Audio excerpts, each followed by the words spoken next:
తాకట్లో ఉన్న మీ బంగారాన్ని విడిపించి ఆ రోజు ఆన్లైన్ రేటుకి కొంటాం. Sharma gold company. అందరికీ నమస్కారం. నా పేరు మాధురి. ఈ రోజు మనతో పాటు ఉన్నారు బ్రహ్మశ్రీ తిరుపతి మూర్తి అవధాని గారు. నమస్కారం గురువు గారు. ఓం శ్రీ మహాగణాధిపతయే నమః. గురువుగారు, ప్రతి ఒక్క మనిషికి కూడా ఒక గోల్ ఉంటుందండి. దాన్ని రీచ్ అవ్వడానికి చాలా రకాల ప్రయత్నాలు చేస్తూ ఉంటారు. అయితే కరెక్ట్గా రీచ్ అయ్యే టైంలోనే ఎలాంటి అవరోధాలు వచ్చి పాపం ఆగిపోతూ ఉంటారు. మళ్ళీ లైఫ్ని రీస్టార్ట్ చేయాల్సి వస్తుంది. సో ఇలా పోవాలంటే, లైఫ్లో ఉన్నతంగా వాళ్ళు అనుకున్నది సాధించాలంటే ఏ దేవీ దేవత ఆరాధన చేసుకుంటే మంచిదంటారు? తన్మే మన శివ సంకల్పమస్తు అనేటువంటిది ఈశ్వరుని మంత్రం. మనస్సులో ఉండేటువంటి కోరిక, ప్రతి మనిషి మీరు అన్నట్టుగానే అనేక రకాలుగా సంకల్పాలు ఉంటూ ఉంటాయి. దాన్ని సాధించుకునే పరిస్థితుల్లో ఎన్నో రకాల ఇబ్బందులు పడి సాధించలేని పరిస్థితులు కూడా వస్తూ ఉంటాయి. అయితే మీరు అడిగినటువంటి విధానాన్ని అనుసరిస్తే ఖచ్చితంగా అది ధర్మబద్ధమైనటువంటి కోరిక అయితే ఎంత పెద్దదైనా, కంచి అమెరికా వరకు నడుచుకుంటూ వెళ్ళాలైనా, సపోజ్ అనుకోవడానికి, అంటే ధర్మబద్ధంగా ఉండాలి, ధర్మానికి సంకటం లేకుండా ఉండేటువంటిది సంకల్పం ఏదైనప్పటికీ కూడా ఖచ్చితంగా నెరవేరుతుందమ్మా. దాన్ని కాస్త ఈశ్వరారాధన చేయాలి. ఒక రకంగా ఎట్లా చేయాలి, నేను కొన్ని మార్గాలు చెప్తాను. ఏమంటారు, ఎన్ని రోజులు చెయ్యాలండి అని అంటారు. ఓకే, ఇప్పుడు ఒక మనిషి ఉద్యోగం చేస్తున్నాడు. ఎన్ని రోజులు చేస్తా ఉద్యోగం అంటే? జీవితాంతం చేయాల్సిందే కదా. జీవితాంతం చేయాల్సిందే కదా. మరి పూజలు కూడా జీవితాంతమే చేయాలా? జీవితాంతం భోజనం చేస్తూనే ఉంటాం కదా మనం. అలానే నిత్య జీవితంలో ఒక విధానాన్ని దాన్ని మనం పెట్టుకోవాలి. ఎందుకు పెట్టుకోవాలి అంటే, ఇవాళ మనకు 1 లక్ష రూపాయల శాలరీ వస్తుంది. 50 లక్షలు లోన్ పెట్టి ఇల్లు కొనుక్కున్నాం. 30 ఏళ్ళు లోన్ పెట్టాం. 30 ఏళ్ల పాటు ఇంటి లోన్ కడుతూనే ఉంటే 50 లక్షలకు గాను మనం 1 కోటి రూపాయల పైన వడ్డీ కడతాం. మనకు ఆ జీతం అనేటువంటిది సంవత్సరానికి పెరుగుతూ ఉంటే, ఉన్న దాంట్లో సంవత్సరానికి ఒక 10 లక్షలు కట్టుకుంటూ వస్తే 5 ఏళ్లలో అప్పు మొత్తం మనకు తిరిగి బయటపడతాం. అది మనకు కావాలంటే దైవ బలం మనకు అవసరం. ఆ దైవ బలం అనేటువంటిది మనకు తోడు ఉంటే మనకు చాలా ప్రశాంతంగా ముందుకెళ్ళిపోతాం, ఒడిదుడుకులు లేకుండా అనేటువంటిది మనం తెలుసుకోవాలి. జీవితకాలం దేవుడి పూజ చేయాలా అంటే జీవితకాలం తింటూనే ఉన్నాం కదా, ఉద్యోగం జీవితకాలం చేయాల్సిందే కదా. సో అలానే ఇది కూడా జీవితకాలం ఎందుకు చేయాలంటే, ప్రతి దాంట్లోనూ కూడా పై స్థాయికి వెళ్ళాలి. ఉన్నత స్థితి అంటారు దాన్ని. ఆ పై స్థాయికి వెళ్ళాలి అంటే దైవ అనుగ్రహం, భగవంతుడి యొక్క పరిపూర్ణ అనుగ్రహ శక్తి బలం నీకు కావాలి. అది కావాలంటే చిన్నవి పాటించాలి. దానివలన స్వగృహం ఏర్పడుతుందండి. ప్రతి మనిషి కళ, చిన్నదైనా పెద్దదైనా స్వగృహం కావాలి అనేటువంటిది. ఆ కళ నెరవేరుతుందమ్మా. అందుకని మీకు ఎగ్జాంపుల్ కూడా స్వగృహం, ఇల్లు ఫైనాన్స్ గురించే మీకు చెప్పడం జరిగింది. ఖచ్చితంగా ఎటువంటి కళ ఉన్నా, ఎటువంటి సంకల్పం ఉన్నా, అంటే వ్యాపారంలో అంత స్థాయికి వెళ్ళాలి, ఇంత స్థాయికి వెళ్ళాలంటారు. ఎండ్ ఆఫ్ డే మనకొకటి సొంత గూటు కావాలి, అది ప్రధానం. ఆ సొంత గూటు అనేటువంటిది తక్షణం అందుతుందమ్మా. అలానే అంతకు మించినటువంటి తృప్తి, సంతోషం అనేటువంటిది సంతానం ద్వారా ఏర్పడుతుంది. ఈ 2 ఖచ్చితంగా ఇస్తారు భగవంతుడు. చిన్న రెమెడీ, అంతే, పెద్ద కష్టమైంది కూడా కాదు. మనకు శివలింగం ఉంటుందమ్మా, చంద్రమౌళీశ్వర శివలింగం. ఏదో మనకు అనేక రకాలు దొరుకుతూ ఉంటాయి, అట్లా కాకుండా చంద్రమౌళీశ్వర శివలింగం అనేటువంటిది ఉంటుంది. ఆ చంద్రమౌళీశ్వర శివలింగం అనేటువంటిది నీటితో తయారు చేస్తారమ్మా. దేంతో? నీళ్ళతో ఎలా తయారు చేస్తారండి అంటే, మనకు ఒక గ్లాసు నీళ్లు తీసుకువెళ్ళి డీప్ ఫ్రిడ్జ్లో పెడితే 1 గంటకు 2 గంటలకు గడ్డ కడుతుంది. కానీ అలా కాకుండా హిమాలయాలలో మైనస్ పూర్తిగా పడిపోయిన తర్వాత ఆ డిగ్రీస్ ఇంకా లోపలికి వెళ్ళి ఇంక్రీజ్ అయిపోతుంది. అదే వాటరు నీళ్ళలోనే ఒకదాని మీద ఒకటి పడుతూ ఒక శిలలాగా తయారుతుంది, రాయిలాగా. ఆ రాయిని తీసుకొచ్చి దాన్ని జాగ్రత్తగా ఒక శివలింగాన్ని నిర్మిస్తారు. అది ఒక అంగుళం అంటే ఇంత ఉంటుందమ్మా. చంద్రమౌళీశ్వర శివలింగం. శుద్ధ స్ఫటిక శంకాశం త్రినేత్రం పంచవక్త్రం దశభుజగం సర్వాభరణభూషితం నీలగ్రీవం శశాంక చిహ్నం నాగయజ్ఞోపవీతినం నాగాభరణభూషితం వ్యాఘ్రచర్మాంబరధరం కమండల్ వక్షసూత్రధరం అభయవరకరం శూలహస్తం జ్వలంతం కపిలజటాజూటినం శిఖాముద్యోతధారిణం వృషస్కంద సమారూఢం ఉమాదేహార్ధధారిణం అమృతేనాప్లుతం హృష్టం దివ్యభోగ సమన్వితం దిగ్దేవతా సమాయుక్తం సురాసుర నమస్కృతం నిత్యం చ శాశ్వతం శుద్ధం ధ్రువమక్షరమవ్యయం సర్వవ్యాపినమీశానం రుద్రం వై విశ్వరూపిణం ఏవం ధ్యాత్వా ద్విజ సంయః తతో యజనమారభేత్ అని ఆ స్ఫటికానికి చెప్తారమ్మా. చంద్రమౌళీశ్వర స్వామి వర్ణిస్తారు ఇదంతా. ఓకే. ఆయన వర్ణనకి ఇంత పెద్ద మంత్రం ఉంది. ఇది చాలా చిన్నదే, ఇది చిన్నదే, చాలా చిన్నది మంత్రం నేను చెప్పింది.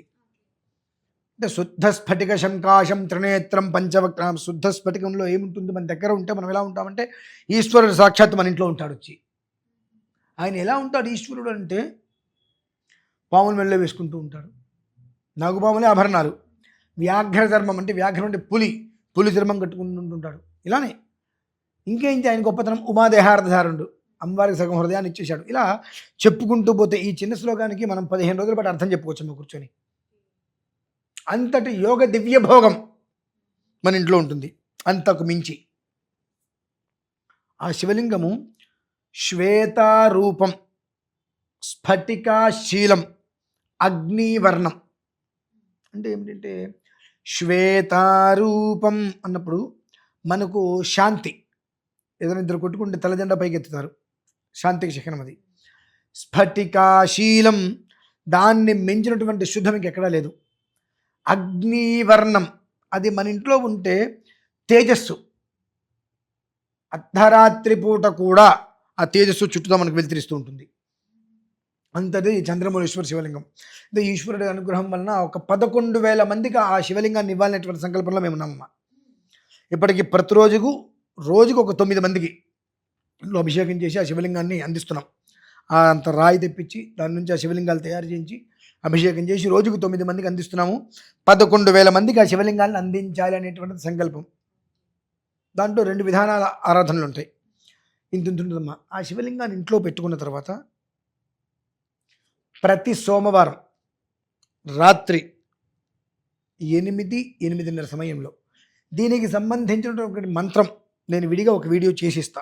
అవి ఈశ్వరుడికి సంబంధించిన దాంట్లో మనము ఆ ఒక ఇంత స్ఫటిక శివలింగం ఏదైతే ఉంటుందో అది మనం తెప్పించుకొని ఇంట్లో ఉంచుకొని సోమవారం రాత్రి 8 నుంచి 8:30 మధ్యలో ఒక ప్లేట్లో పెట్టుకొని, మనకు ఎండు ఖర్జూరం ఉంటుంది, ఆ గింజలు తీసేసి ఆ ఖర్జూరాన్ని బాగా చిత్తిపేసేసి మిక్సీ పట్టేయాలి. మెత్తటి పౌడర్ అయిపోతుంది. అందులో పట్టిక బెల్లం, దాన్ని కూడా పూర్తిగా మిక్సీ పట్టేసి, అనంతరం ఇలాచి పూర్తిగా మిక్సీ పట్టేసేసి అంత పౌడర్ తీసుకొని సోమవారం రాత్రి 8-8:30 మధ్యలో ఓం ఏ నేదం భూతం భువనం భవిష్యత్ పరిగృహీతమృతేన సర్వం ఏన యజ్ఞస్త్రాయతే సప్తహోతా తన్మే మనఃశివ సంకల్పమస్తు. ఇవి కొన్ని మంత్రాలు పదచ్ఛేదంగా వెళ్తూ ఉంటాయి. ఎంత అద్భుతంగా ఉంటాయి ఏంటండి. కైలాస శిఖరే రమ్యే శంకరస్య శివాలయే దేవతాస్తత్ర మోదంతి తన్మే మనఃశివ సంకల్పమస్తు. కైలాస శిఖరా వాసా హిమవద్గిరి కన్యయా నీలకంఠం త్రినేత్రం చ తన్మే మనఃశివ సంకల్పమస్తు. ఈశ్వరుడికి సంబంధించి మన మనస్సులో ఏవైతే సంకల్పం కోరికలు ఉంటాయో ఆ కోరికలను సిద్ధింపచేసే మంత్రాలండి. ఆ పొడి ఏదైతే మనం చెప్పుకున్నామో ఆ పొడి 3 వేలతో ఇలా తీసుకొని ఇలా పెట్టుకొని ఈ మంత్రం చెప్పినప్పుడు తన్మే మనఃశివ సంకల్పం అని వస్తేప్పుడు ఆ పొడిని ఇలా హృదయం దగ్గర ఇలా పెట్టుకొని స్వామివారి శివలింగం మీద ఇలా వేసేయటం. అలా ఈ మంత్రం పూర్తయినంతకు వేసేసేసి మనకి ఆడియో ఉంటుంది కదండి, ఆడియో ఇస్తాను. అంటే అందుకే అంటే చూపిస్తున్నాను. అందుకని ఇట్లా ఆడియో కూడా అన్ని మంత్రాలు చక్కగా వివరంగా దేనికి దానికి స్పష్టంగా నేను ఇస్తాను. చక్కగా స్వామివారి మీద వేసేసి నమస్కారం చేసుకొని ధూపం దీపం అంత పట్టికి బెల్లమో ఏదో నైవేద్యం పెట్టేసేసి ఆ రాత్రికి పడుకొని మర్నాటి ఉదయం ఆ స్వామివారి మీద పొడి ఉంటుంది, ఆ పొడి మొత్తం తీసుకొని అందులో అంతో ఇంతో బియ్య పిండి పంచదార కలిపి మన ఇంటి పరిసరాల్లో పుట్టలు ఏదైనా ఉంటాయి, పాము పుట్టలు లాంటివి, అది ఆడవాళ్ళైనా పర్లేదు మగవాళ్ళైనా పర్లేదు, ఉదయం పూట వెళ్ళి మంగళవారం ఉదయం ఆ పుట్ట చుట్టూతా చల్లేసి రాగలిగితే చాలమ్మా. చాలా సింపుల్.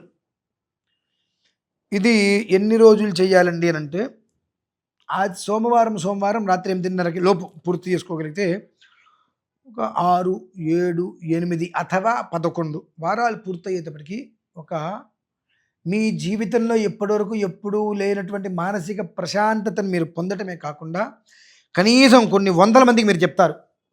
ఎవరైనా కొంచెం మెంటల్గా డిస్టర్బ్ అయ్యి కనిపిస్తే డిస్టర్బ్గా ఏమక్కర్లేదు, ఇగో ఈ మంత్రం ఉంది నా దగ్గర, నేను ఎవరు గురుగారి దగ్గర తీసుకున్నా, ఈ మంత్రం నువ్వు తీసుకో, ఈ శివలింగం తెప్పించుకో, నువ్వు మొదలుపెట్టి చేసుకో.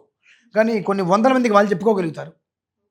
అంటే అది ఎప్పుడు చెప్పుకుంటారు? ఆ ఒక్క ఆనందాన్ని వాళ్ళు అనుభవిస్తే వందల మందికి వాళ్ళు చెప్పుకోగలుగుతారమ్మా.